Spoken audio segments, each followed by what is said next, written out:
KBC में करोड़पति पति। सूरज के जीवन का एक ही फंडा था कि मेहनत तो गधा भी करता है, घर बैठे जो कमाए समझदार वही होता है। इसीलिए उसने कभी नौकरी ही नहीं ढूंढी। इस बात से हालांकि उसकी पत्नी शिखा बिल्कुल भी अग्री नहीं करती थी, पर फिर भी सूरज को समझाना बेकार था। टीवी में कैसे बनोगे करोड़पति का ऐड देखकर उसे लगा कि बस अब तो घर बैठे ही वो करोड़पति बन सकता है, और उसके पीछे उसने अपने सारे सोर्सेस एक्टिव कर दिए। 2 हफ्ते में उसके कलीग के साले के पड़ोसी के बेटे का सोर्स निकलता है जो कि उसे शो में पहुंचा सकता है, और सूरज उससे मिलने चला जाता है। अच्छा, तो हमें मुकेश जी बता रहे थे कि आप हमें शो में पहुंचा सकते हैं। हाँ, उसमें कोई तकलीफ नहीं है। मैं कल अगर कोशिश करूँ तो इसी महीने में आपका नंबर आ जाएगा। अरे ये तो बहुत बढ़िया हो गया। अच्छा, वो सिलेबस और क्वेश्चन पेपर का कोई जुगाड़ है क्या? उसका तो कोई जुगाड़ नहीं है। तो वो वाकई में कुछ भी पूछ सकते हैं? हाँ, वो तो बच्चन जी पर है, जो पढ़ते हैं वो पूछ लेते हैं। पहली कोशिश फेल होने पर अब सूरज के सामने एक बहुत बड़ा सवाल था कि आखिर जवाब कहाँ से लाए।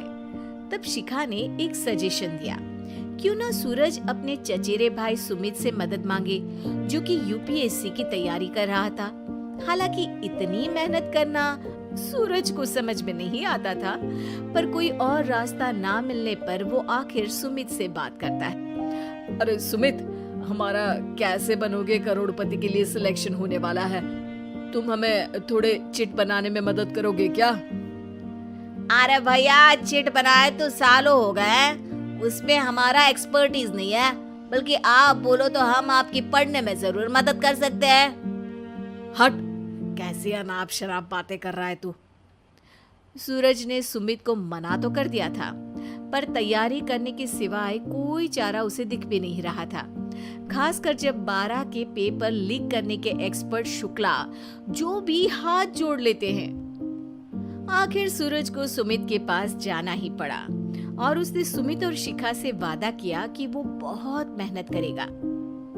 1 महीने की तैयारी के बाद फाइनल हुआ कि शो से 1 हफ्ते पहले एक ट्रायल खेला जाएगा, जहां पर सारे रिश्तेदार ऑडियंस की जगह पर होंगे और शिखा सवाल पूछेगी। दूर दराज से भी रिश्तेदार आकर हाजिर हो गए देखने कि आखिर कैसे बनेगा सुमित करोड़पति। सब कुछ सेट था, और इतने में सूरज आकर अपना स्पीच देता है। ये 1 महीना मेरे लिए आसान नहीं था, पर अपने भाई सुमित और अपनी पत्नी शिखा की मदद से मैं इतनी दूर पहुंच पाया हूँ। मेरे मम्मी पापा के आशीर्वाद ने भी बहुत साथ दिया है मेरा। मैं उम्मीद करता हूँ कि आज के शो में आप लोगों को बहुत मजा आएगा। साक्षी पहला सवाल पूछती है और पूरे कमरे में सन्नाटा छा जाता है। इंडिया में कितने स्टेट्स हैं? 3, सॉलिड, लिक्विड और गैस। अरे रुकिए, तो ऑप्शंस तो देने दीजिए। इतने में 5वीं कक्षा का चिंटू बोल उठता है।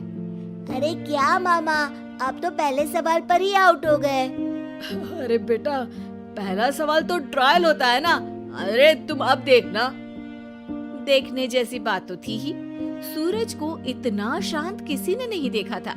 कभी कभी तो लगता था मानो सूरज आँख खोलकर ही सो गया हो। मामा जल्दी करो प्लीज, कल सुबह पनवेल भी तो निकलना है। अरे हट, कंसंट्रेट करने दे मुझे। 3 सवाल में 3 लाइफलाइन खत्म हो चुकी थी, और अब चौथे सवाल पर भी सूरज का मौन नहीं टूटा, पर सूरज अभी भी हार मानने को तैयार नहीं था। उधर हर कोई सूरज को छोड़ सुमित को देख रहे थे। आखिर सुमित ने ही तो पढ़ाया था सूरज को। गजब बेइज्जती है यार। अरे बेटा, तो बाप का, दादा का, भाई का, सबका नाम बुड़वाएगा। अरे 3 लाइफलाइन ले ली तो भी तेरा कुछ नहीं होना है। अरे कोई इतनी बात करता है क्या शो पर? अरे बेटा, शो पर तेरे जैसे भी तो नहीं आते ना। सूरज की ये जंग आखिर 1 घंटे बाद 5वें सवाल पर खत्म हो गई, जब उसने इंडिया के नेशनल बर्ड का नाम कहा, कौवा। अरे बेटा, मजा तो बहुत आया, बस थोड़ा टाइम पर खत्म होता तो आनंद भी आ जाता।